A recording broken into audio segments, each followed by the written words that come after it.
into the middle, round the head, and it's showing today that, you know, when you're punching down at shoulder point, it can pay a price. Lennox Lewis had that with Zilko Magovic and David too. He didn't have easy nights with that. Good shot for Joshua. And again the left hook, and Takam says, come on then, what's this guy doing off? Phenomenal. Body and head with it from Joshua. Two nice hooks to the body and switching on the stairs. Takam, teeth top. Joshua working hard. It's sheer self-belief from Carlos Takam. It's that one opportunity, the golden ticket. And that's why he's still in this. But whatever happens, he can go back to France and back to his family in the Canary with his head held so high. You say that Kevin's done himself proud. Still far away. Good jab to the body. Takam says, doesn't matter where you hit me, I'm still here. But he must be tiring. Fans are loving it. They're getting a lot more than they've bargained for. Should have thought of the accelerator by now. I think the buzz is going to be over feeling the cuts. The nose of Joshua, the cuts from Joshua to Takam's eye, but somehow we found ourselves into around that. These body attacks here from Takam. Tony Benny pointed it out. See them shots going in, and if that continues through the late round, that will take the legs, that will take the energy from Joshua, so it's a good tactic. It's money in the bank card, and as I say, it's showing that shot as these rounds are going on. Now I think Anthony's slightly slowing down, and he's throwing less in each round. But for me, Takam, he's battling down. It's just all for me about how much bravery he's showing, how much heart he's showing. Reminds me very much of John Moore. Same trainer, same desire, same tenacity. Anthony Joshua, who became heavyweight champion just in April last year. As the doctor comes in again to have a look, this time at both eyes, just to make sure medically everything's fine.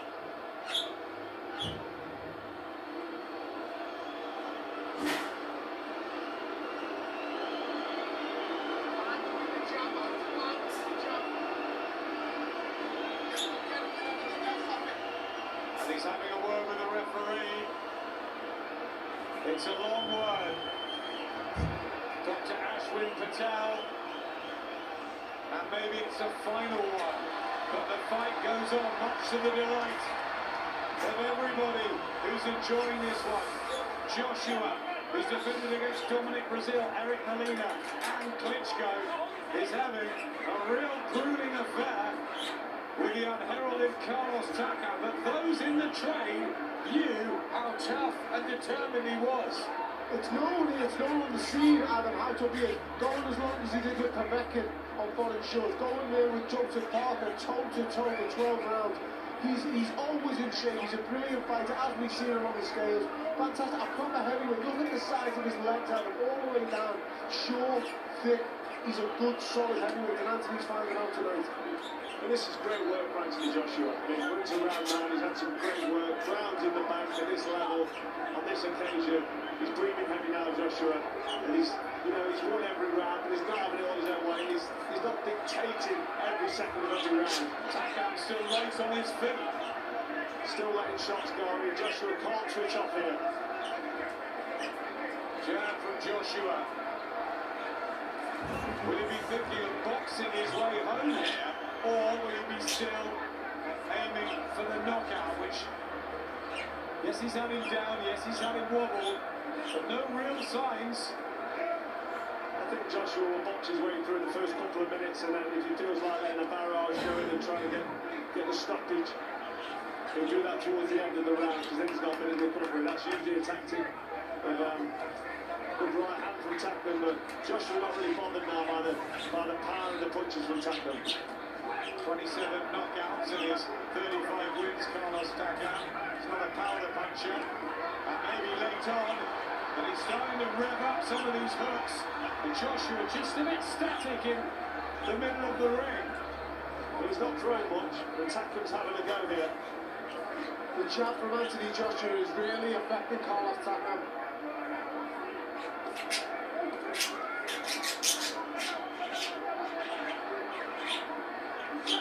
Well, what Deontay Wilder's making of this, and Tyson Fury about Anthony Joshua. Well, if you look at his performance, you know what, he's doing very well, but he was expected to get taken out there earlier. He had the problems, the cuts and the nose. But Joshua now has slowed down. Looks around now, he's slowed down. Because he wants to, maybe wants to take time off. He's under pressure here. And this will give opponents like Deontay Wilder a bit of confidence. Takam coming forward. Maybe that was always the plan from their camp. But that's a good shot from Joshua, who has, of course, got the edge in power.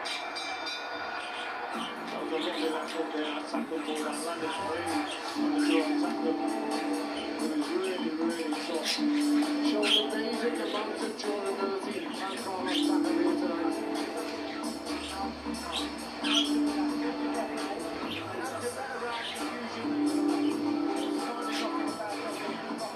Well, this is a stellar super effort from Carlos Takam. Beyond the call of duty. I mean, he's turned out. He's filled in a gap, to be honest. No one gave him a chance of actually beating Anthony Joshua. He's still in there. It's been decades of it since someone stepped into like the undisputed heavyweight championship on literally 2 weeks' notice. Nobody's done it in decades. Usually an event will be cancelled. It's down to the courage and the bravery that Carlos Takam has took this on. And he, you know, this is only up the stock of what he's worth now. You know, it's a brilliant performance by him, and he's shown against all odds that he's still here. And here's the bell for round 10. 9 minutes to go. World heavyweight title still on the line here. Anthony Joshua picking up rounds. Has the knockdown as well, but remember, he damaged his nose very early on.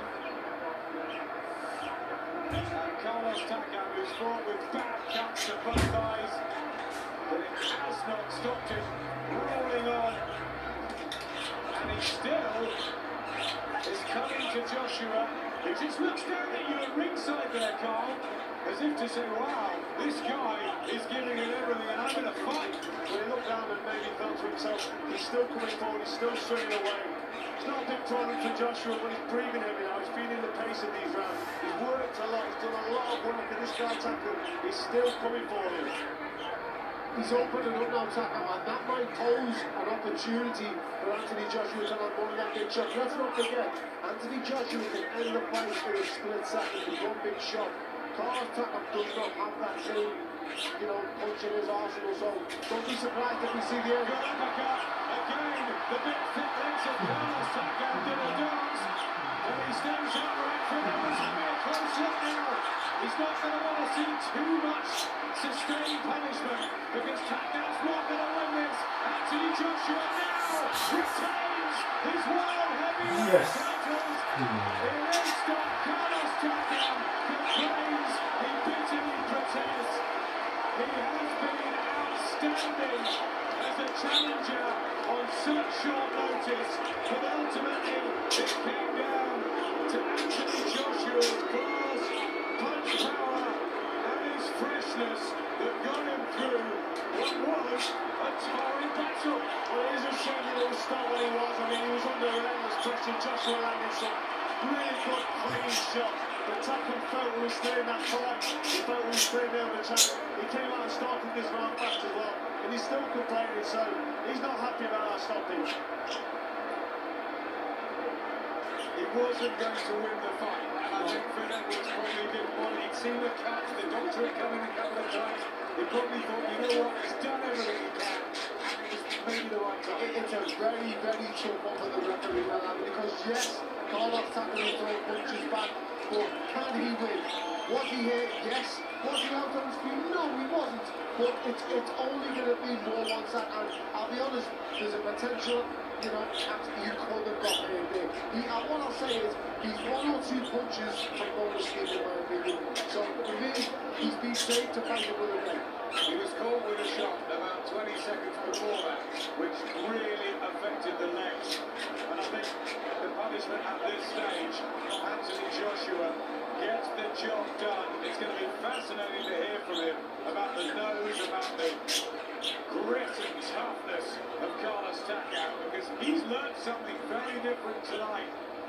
TJ. Really should tackle there, taking heavy shots. Shrugging it off slightly. Phil Edwards, very experienced referee, having a look at these damaging shots going in. Nothing really coming back. The legs of Takam doing that little shake. He seems that he's hurt. He slowed down. I mean, you can't argue with the stoppage, but I think Takam wanted the moral victory. I think he wants to hear the final bell. And I think the crowd wanted him to hear it too, because coming in on tour, that's why they're booing. No one boos at an Anthony Joshua fight, but I understand where they're coming from. You know, he's a proud man and he's done unbelievably well. He has a moral victory tonight by getting as far as he did, but ultimately, you're running the dangers. If you let this go on, you're running the dangers that he could get hit. Very difficult decision for Phil Edwards to make. And Anthony Joshua looked like he was on course anyway, winning the rounds. And although some sticky moments and some defensive issues probably to tighten up on again, he was hit a few times. Maybe wasn't the Kraken would have been unhappy at patches, but overall it was a good performance from Anthony Joshua. What we'll remember from this is the effort, energy and substance of the fighter that's Carlos Takam. There was a heavy right hand went in there before the couple of punches they missed, and the referee saw Takam's legs go, and that's when he decided to jump in. And he had no chance of winning that, I don't think so. You know, for me, a big thing that everybody's forgetting about here is Anthony Joshua was scheduled to face a 6'7" man. He's gone in there tonight against the man who's barely over 6 foot, with big drastic changes, with very short notice. The mission's been complete tonight. At the stoppage moment there, the American judge had Joshua winning everything, but the Polish judge, Paweł Cardini, and our own Michael Alexander gave a round each to Carlos Takam. He'll go back with his head held very, very high to Noisy-le-Grand, but it is Anthony Joshua who is 20-0 and still the world heavyweight champion.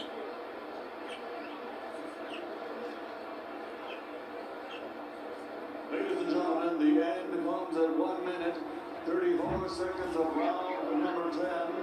The winner by TKO victory, and still the reigning and defending undefeated WBA heavyweight champion of the world, Anthony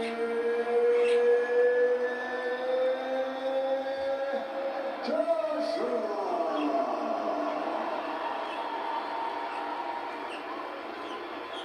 Well, it was quite a heavyweight scrap in the end, wasn't it? And there's all respect between the man in the ring. Anthony Joshua, Carlos Takam, and the teams. Lovely guy, Carlos Takam, as well. He's been nothing but a pleasure to be around for the last few days. Yes, he has, and he left it all in the ring, didn't he? I mean, nobody really expected it to be that competitive or for the fight to go that far. Joshua, yes, winning every round because of his quality and class of punches and, you know, the accuracy, but he had a fight in front of him here tonight. He wants to go on, doesn't he, Carlos Takam? That's just the man, isn't it? Yeah, I mean, he came, he didn't come to make the numbers up, did he? He believed, he was smiling, he was talking confidence to Johnny Nelson when he went over and trained with him, and he showed us tonight what kind of a man he is. He's a proud man who means business. Let's hear from Anthony with Andy. Anthony, congratulations. Was that fight everything that you expected it would be? A tough, bloody battle? Yeah, first and foremost, Cardiff, thank you for coming out this evening. Thank you. Secondly, Maxim Sports, Takam, it was a pleasure. Listen, I come to fight. I don't sit on the edge and make decisions. As you can see, it was a good fight up until the ref stopped it. So up until then, I have the utmost respect for Takam for putting on a good show. There was one or two boos at the stoppage. What did you make of the stoppage? As I said, I have no interest of what's going on with the officials. That's not my job.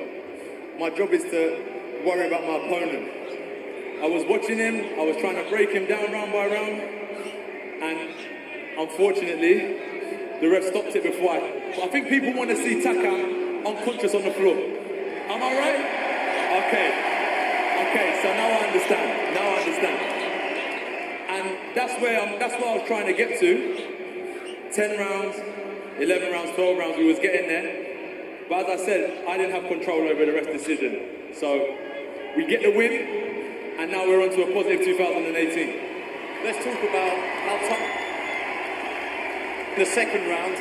Talk us through your nose. Do you think that's a broken nose? It feels it. But you know what?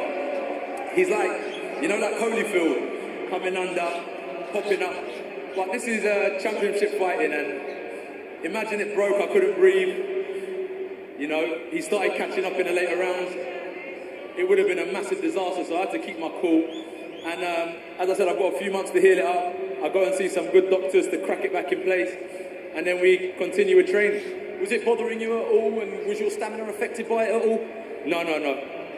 You have to control these situations, you know what I mean? Because if I showed any signs of weakness, the ref could have jumped in and done whatever, but I just kept my composure and continued to fight, as anyone else would do. That's what he tried to do, continue to fight, but the referee jumped in.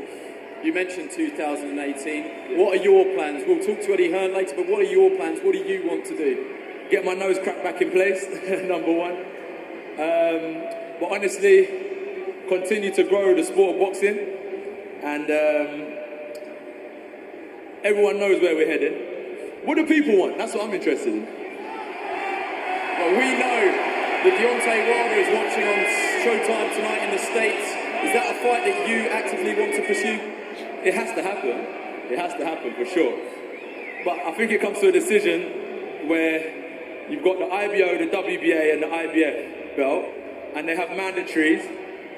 Providing I'm free, I can't fight Joe Bloggs from anywhere. I have to fight championship fighters, and these are fighters I have to compete with. That's how it goes. But what I was saying before is that now there's belts on the line, there's obligations as a champion. And once I fulfill these obligations, my door is open to any challenger, providing it's Wilder, providing it's X or X. It's no problem. That's where I'm coming from. Yeah, you want to keep hold of those belts. You won't be in a position where you will vacate. So, like this situation, if I could have fought another heavyweight, it would have meant I had to vacate one of the belts. But everyone saw in my last fight how hard I had to work to get these, so I'm not just going to give them up for anyone. I want to fight, keep them, and move on. This is my dad, fresh from Nigeria. Yeah. I've got my family here as well. So thank you all very much. You spoke about bringing the big time fights back to the UK. Can you keep selling out stadiums here, or do you want to go global? As I said, it's not my decision what happens outside of the ring, but what do people want? UK? Give some that. Okay. No. We've got London, Wales, Ireland, Scotland, where else? Huh? Vegas? No, Vegas. So I think people want to stay here. And it's a beautiful thing. Look what boxing's doing. People from different backgrounds, people flying in from different countries. It's bringing boxing back, it's uniting people. So let's continue to keep boxing growing in the UK. That's where I'm coming from. There you go. Congratulations. Well done. Let's have a word with Eddie Hearn. Not bad.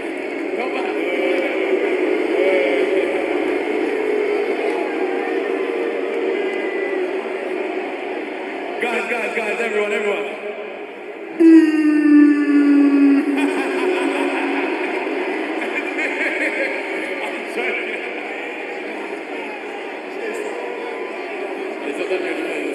Eddie, what's the game plan? Reading your programme notes, you're talking about fighting 3 times next year. AJ's told me he wants the belts. Deontay Wilder, he talks a lot. He's not really fighting anybody. We know he's listening, so give him a message. Deontay Wilder against Anthony Joshua has to happen. There's also a great heavyweight called Tyson Fury. We want to see him come back to the sport. Anthony Joshua wants to be in the real fights. I promise the fans, he will give you the fights that you want. I promise you that. Deontay Wilder, Joseph Parker, Tyson Fury, they're the 2018 fights. Anthony, I should say, spoke about the politics, the belts. How do you see that unfolding? Well, tonight was a mandatory. You fight that fight or you lose the belt. He worked so hard for that belt. Anthony Joshua's achieved so much. I want to thank everyone for coming out tonight here in Cardiff. I don't think we should go abroad. I think we should stay right here. I think we should keep the British flag flying. That's what Anthony Joshua has done. But I promise you, he will fight anyone. And Deontay Wilder will be relieved of that belt in 2018 from Anthony Joshua. Thank you, Eddie. Let's just have a word with the challenger, the warrior that is Carlos Takam. Sorry to interrupt your photos, guys. If you want to, you can stay if you want to. We will, Carlos, I know you understand English, but we'll use your translator as well. Talk us through that fight. You've got two horrific cuts. You're getting a great round of applause from the fans here. Did you think that fight should have been stopped? Et donc, on a vu deux coupures, une coupure chez toi, une coupure chez Anthony, et deux chez toi. Est-ce que tu penses que ce combat pouvait être arrêté à cause de cette coupure? No. I don't think so. I don't know why the referee stopped the match, you know. I respect Antonio. Antonio is a great champion. I respect him. But the decision of the referee, I don't know why. And I respect the fan, everyone, the UK fan. It's a great fan. I'm happy to be here to box here now. I'm happy, very happy. Yes, I don't know why they stopped the fight. I speak to Antonio. Antonio said, yes, it's not his decision. It's a decision for the referee. I said, yes, Antonio, I respect you. You are a great champion. But the referee stopped me for why? She said, she don't know. I said, okay, I respect the decision. He's the champion. You came in at 12 days' notice. Will you be speaking with your promoters for a full camp and a rematch? Yeah, I won the rematch because they told me 12 days. I prepared 12 days. I make my preparation the 12 days to come to make a champion, you know, to box with Anthony. The time was short to box Anthony. I won the rematch. If Anthony give me the rematch, I won it. I want to box him again. He's the great champion. I won it. Commiserations. Thank you.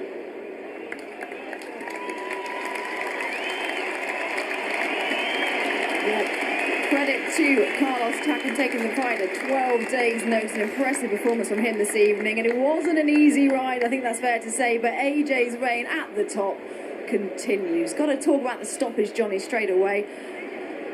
Too early in your eyes? Social media think so. Anthony Joshua thinks so. I don't think it should have been stopped. I think Takam, yes, he was taking a few shots. If you look at it slowly but surely, the 3 shots before the referee jumped in, missed. They skimmed him, they missed. Yes, he got hit with a right hand before that, but I don't think they should have stopped it at that stage. If you look at his reaction to the referee, once the referee stepped in, he was solid on his legs. He said, why are you doing this? He was trying to slip and roll the shots. The one good thing Anthony Joshua's learned out about this fight is the first 2 rounds, I think Anthony Joshua was trying to give the crowd something to let this fight last, and he was pulling his shots a little bit, taking his time with him. And I reckon he'll never ever do that again. He'll think, right, when there's an opponent there, I'm getting rid of him no matter what. That's what I think. That's experience for you at the top level, and he will gain that tonight. I mean, for me, Carlos Takam has won the hearts of everybody. I mean, he's just gained 80,000 plus fans with the display he's put on here tonight. And more. It's fantastic, it really is. But listen, everyone's missing the point here. Anthony Joshua was set out to face a 6'7" giant, and at very short notice, that's all turned round. Also, that's to the fact that it was a hard fight, a long night for Joshua. He's came through something else. I'm going to say to you first and foremost, I don't think it should have been stopped. And I understand what everybody in here wants, very much like Froch and Groves did in that first fight in Manchester. Everybody wants a definitive finish. They want blood, basically, and they didn't get it. But let's just flip the coin. Was Takam taking too much? In my opinion, do you know what, Tony? I thought it was definitely a premature stoppage, and I thought Anthony Joshua looked a little bit flat, if I'm honest. Well, you know, but it's difficult. You know, you're up for a fight. He's trained for Pulev, and then 12 days knows he's got a different style to fight. And you know, he knows he's fighting someone that hasn't had a 12-week camp. It's difficult. You know, complacency is a subconscious thing. He's prepared. He's super fit. He's done all the rounds of sparring, but he just didn't have that edge. You need that fear factor. You need those nerves. It's not. You know, if you haven't got those nerves in you, it takes that edge off you, and you just lose that sharpness. Did he carry him in the first two? I'm not sure if he carried with you. I just thought Takam, I expected Takam to come out and really go for it. As I said earlier, I think a lot of people on social media and a lot of people watching the fight that would have watched Joshua against Klitschko, Josh was more hurt in that fight. He was allowed to carry on, so surely Carlos Takam should have been given that chance. There's no doubt about it. The stoppage was premature. Was it going to come anyway? Maybe it would have done, but it was definitely premature. It was a strange fight, I thought, to watch. I expected Takam to come out and really go for it in the sense that he had nothing to lose and we didn't have the proper preparation. But instead, he was very cagey early on. He was very cute. He was slipping, sliding, rolling, getting close. And you know what? I was waiting for it to kind of catch fire, but I just thought Joshua looked a little bit flat, if I'm honest. This was all a learning process for Anthony Joshua. He learned so much in that fight because once the change of the opponent, yes, you have to lift yourself emotionally and think right and get on it. And it was very hard for him to have that fear factor, that respect for Takam. I thought Takam did really go all out in them last 2 rounds, and he was swinging. That's why he got hit in them last 2, because just before the finish was coming, he was swinging back at Anthony, and it gave Anthony more opportunities to nail him clean. And I'm not saying he was out on his feet, he was a little bit shook, but like you said, you were correct. The last 3 punches raised him and didn't land heavy. Let's just rewind the start of the fight. Let's just have a look at some of the analysis there, because it was a cagey start, as you said, but then in the second round, Joshua, clash of heads, surprise for him. And that's when he thought, I've got to get rid of this guy. So what happened is, after this clash of heads, boom, right in the nose, broke the nose, he's thinking...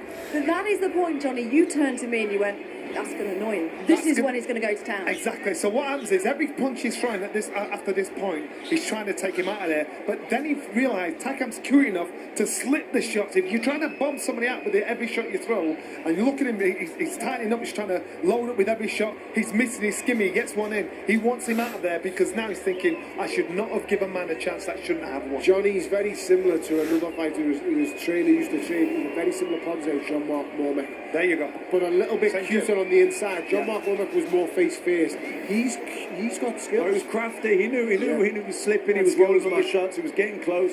He was riding the shots. You know, he was very crafty in there. And Joshua also started loading up a little bit, got frustrated, and and also a little bit flat in there. I think it was difficult to get. That's what I'm saying. Look at the difference between the first 2 rounds and the rounds after that. That's when he's loading up, thinking, I want you out of here. But Takam was experienced and cute as a figure. It was definitely a premature stoppage. The referee was way too soon there. The question I'd like to ask you then is, okay, yeah, the stoppage is premature. So what could have Anthony have done different tonight? Because for me, he's learned an awful lot. Yeah. He showed he's got a better jump. It's not that he did anything bad. He just looked a little bit flat. And sometimes when someone pulls out and that happens, it's hard. You've got to go through experiences, good and bad, to get experience. Yes. So therefore, what he's done tonight, he'll think in future, no matter who it is, no matter what notice he's got, I'm just getting him out of there. Forget the crowd, because him being who he is, that's why people are here. What he did was he tried to give the crowd a show. It was a completely different fight after 2 rounds, because he thought, I need him out of here. And that Anthony Joshua would have wiped him out. It is a big thing, though, going from someone who's 6'7", fighting very amateurish, to a guy with a slip and roll James Toney style fight and a lot smaller. So it is a big thing. You asked me in the build-up had this ever happened to me, and it did. When I was meant to fight Darren Barker back in 2010, we were both the 2 best middleweights in Europe at the time. It was a big fight. It was the main event on a Sky pay-per-view card. And 10 days out from the fight, I got back from Los Angeles, and Darren Barker injured his hip and had to pull out of the fight. I still fought for the European title, but I fought an unknown Georgian, and I just couldn't get going in the fight. I felt as flat as a pancake. I won the fight, but I felt it was so anti-emotions. I just couldn't get out of first gear. But as for Carlos Takam, 12 days notice, and he gave that performance. I think a lot of people will be saying, well, if he'd had a full camp, what could he have done? Would that have been It's different when you're preparing for a shorter guy. For me, there's things that Anthony would have done differently. He would have been setting up Carlos Takam with an uppercut from the get-go. He's had to adjust and improve as he goes on tonight. He's had to deal with the pressures, and he's had to deal with it on the job. He hasn't been able to study Takam properly. Hasn't been able to adjust in sparring. When you tailor all your sparring and your training, these 2 will tell you it's a whole different process. All right, let's get some final thoughts from ringside with Adam McCall. It was pretty dramatic at the end, wasn't it? Anthony Joshua retaining his title. A lot of talk about the stoppage being premature. I can't see you were involved in probably the most famous one with Howard Foster and George Groves. Everyone booed after that. It was such a tremendous fight that night. Then it was taken away. Sorry, just try it on this one. But it was taken away from you, wasn't it, Carl? The ending. Do you think that was similar tonight, or do you think that maybe that Takam was saved from further punishment? I think he was definitely saved from further punishment. I think the sensible people that watch boxing and like boxing would not argue with that stoppage. The barbarians, and I'm a barbarian, I like the barbaric finish. I always have done. When I watch Mike Tyson fight over the years, I like to see a conclusive finish. So I think Howard Foster stopped the fight at the right time, and I think Philip you would say that. I think Philip would stop the fight at the right time, but the fight could have gone on. Yeah. So it's subjective. It's what you like. Now you cannot argue with the decision. It was a great decision. There was only ever going to be one winner. Both men really fought well tonight. Takam went above and beyond the call of duty. He could have pulled out. He had an out with that cut and the bruises, and he could have laid over, but he was in there and he gave us value tonight. So Carlos Takam was absolutely immense. He did everybody proud, and he will go back to France with his head held high. What about Anthony Joshua's performance? Matt was saying in the studio, a little flat tonight, the change of opponent. I don't think the nose helped in the second round, but what did you make of it overall? Overall, a very good performance. He was looking flat a bit later. I mean, it was into the last 9 minutes. He's 18 stone. He worked very, very hard, and he had to fight from round 1, round 2 when he got that heavy head clash on his nose early on. So, to fight back from that and do all the work, I've got nothing but boxers tick for Anthony Joshua, nothing but praise for him. It was a great performance, a solid performance. Rounds in the bank on this stage. It's onwards and upwards for Anthony Joshua, and Carlos Takam done himself and his family proud this evening. Yeah, good education, wasn't it, for Anthony Joshua, and a great experience for Carlos Takam as well at 12 days' notice. And he'll want to tell the kids that one. Absolutely. Thank you very much, chaps. There is Takam celebrating, still smiling, which is fantastic to see. A lot of respect between the two, Tony. For me tonight, he was fantastic. Went beyond the call of duty. He really did. He had a way out with them cuts on it. He really did. It wasn't how big the cut was. It was just in a horrendous position because it was constantly in his eye. He was dabbing his eye from round 3 or 4. Then the other side got cut, and he's won a lot of fans in here tonight. The world will appreciate, and a lot more people will know who Carlos Takam was tomorrow. He's gained even in defeat. Yeah, big respect. Like I said, early on I thought he was going to come out really quick, but if anything, he warmed his way into the fight, and then mid-rounds really started having a go, and I thought it was a really good performance by him. All right, well, a couple of Andy Joshua's protégés were in action a little earlier on, and that was Lawrence Okoli and Joshua Buatsi. Matt, you were commentating on this. Lawrence Okoli getting the knockout. Yeah, getting the knockout again. He was looking for that combination. All that. I think in commentary I was saying, hasn't looked like getting the stoppage yet, and then bang, lands the right uppercut right on the button, and it was. I think it was the left hook, and then he was looking for the right uppercut off the left hook, but the left hook high up around the temple, and his legs just betrayed him. He's out before he hits the floor. Yeah. The left hook's done all the damage to the top of the head, takes your equilibrium right out of the equation, and as you can see, he can't get his legs underneath him. Okoli's a very, very dangerous puncher, but susceptible to one himself. I think he needed that as well. I think his last fight was on point, so therefore he needed to shut somebody out and think, right,